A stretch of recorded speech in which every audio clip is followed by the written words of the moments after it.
Hi folks, welcome back to the channel. You join me at Salop Leisure in Shrewsbury and we're taking a look at the 2026 model of the Sprite.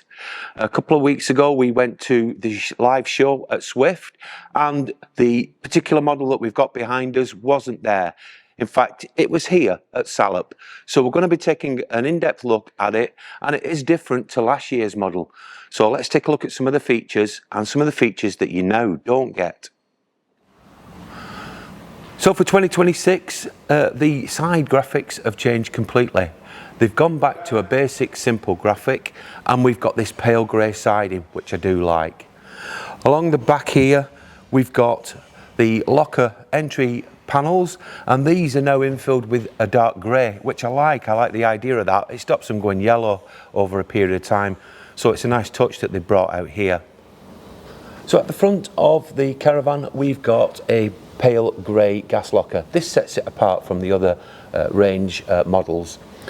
Also, the stabiliser has been removed on the Sprite for 2026, and we don't have ATC. ATC is an optional extra.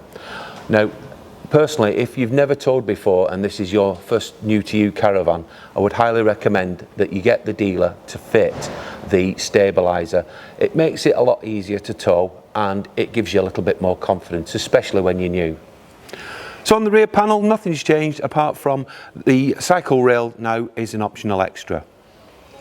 So for 2026, there will be only 4 models of the Sprite. There's the new DB, which is a 4-berth with a side dinette which doubles into bunks. There is the Alpine 4. There is the Major 4 SB, which we're sat in now, and the Major 4 EB as well. There are no plans at this moment in time, as far as I'm aware, to either make 2 berths or 6 berths. They're just sticking with the 4 in the range. So here at the front of the Caravan, I'm really pleased they've kept the chest because we really do use this and it's a very practical piece of kit. In the DB and the Alpine, it has been removed and you just have a pop-up worktop which locates at the bulkhead here. The upholstery is very bright and pale grey. I hope that it is easy to clean, because if you're a family with young children it could get mucky a little bit, but I'm sure if you had the safeguard added to it, it would keep it nice and clean for you. The windows, we're back to the standard right blinds which pull down, again with our fly screens. Now, one thing I didn't mention at the beginning of the video is the sunroof. They have retained the panoramic sunroof, but they have actually extended it, so now it's a one piece rather than a hole cut in and it just inserted. So it does make the front of the Caravan look a lot more grown up, shall I say. We've got a lovely windowsill here which you can put your knickknacks on. On this side behind me we have a USB power charging point and also a 230 volt. On the opposite side at this moment in time it's left with 2 blanks, but it does give you the option to add more should you wish to do so. So just as you come in by the door now, we've got this handy shelving unit which also contains a light. You can switch the Caravan lights on should you enter in the dark.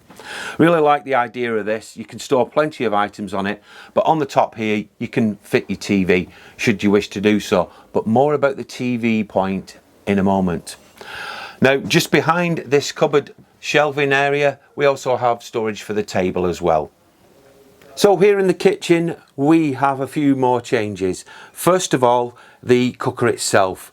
It retains the 3-ring burners, but it now loses its grill and we have now a combined oven and grill. Now, I know Juliet's seen this and she said she'd rather have that anyway because she very rarely uses the grill. So it might be something that won't faze you either. But that is the new cooker from Thetford that's supplied with the Sprite. So the cupboards above the sink do tell you a different story because we've lost the floating shelf here and we've just 2 cupboards. Now this is a dual opening cupboard, so we've got 2 sections here and a singular one on this side just above the sink area.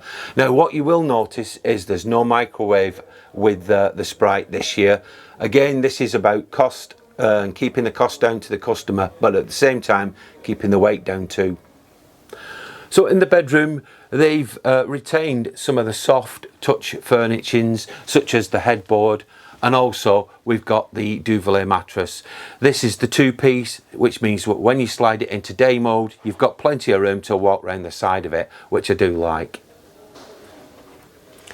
On either side, we have a huge cupboard on that side, and on this side, we have quite a small cupboard, which does recess slightly back into what would be the shower area, but it doesn't impede on the shower space at all.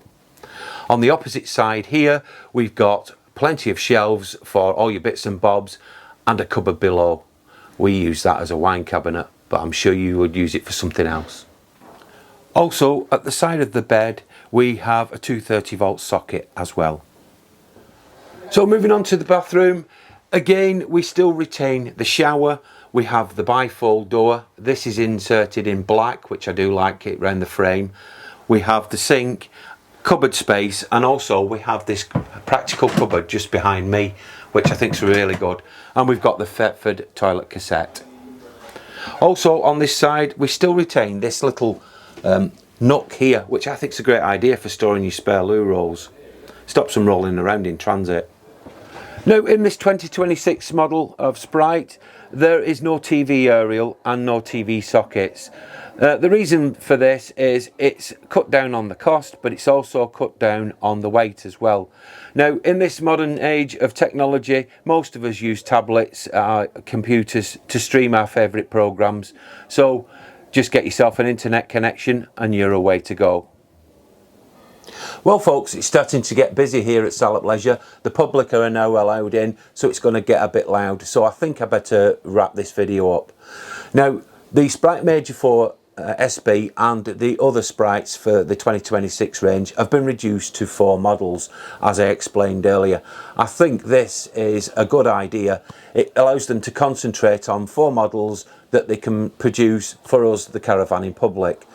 They have removed some of the items from the caravan that they deemed not potentially necessary, and they've reduced the size of the oven.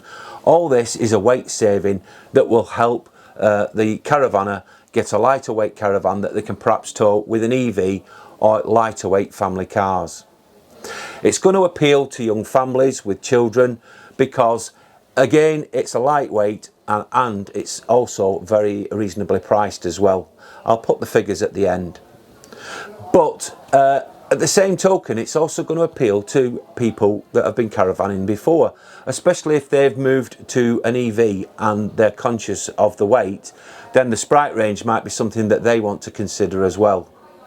Thank you very much for watching. I do hope you'll join us again real soon. Before I go, thanks to Salop Leisure and also Swift Group for allowing me to make this film. Bye for now.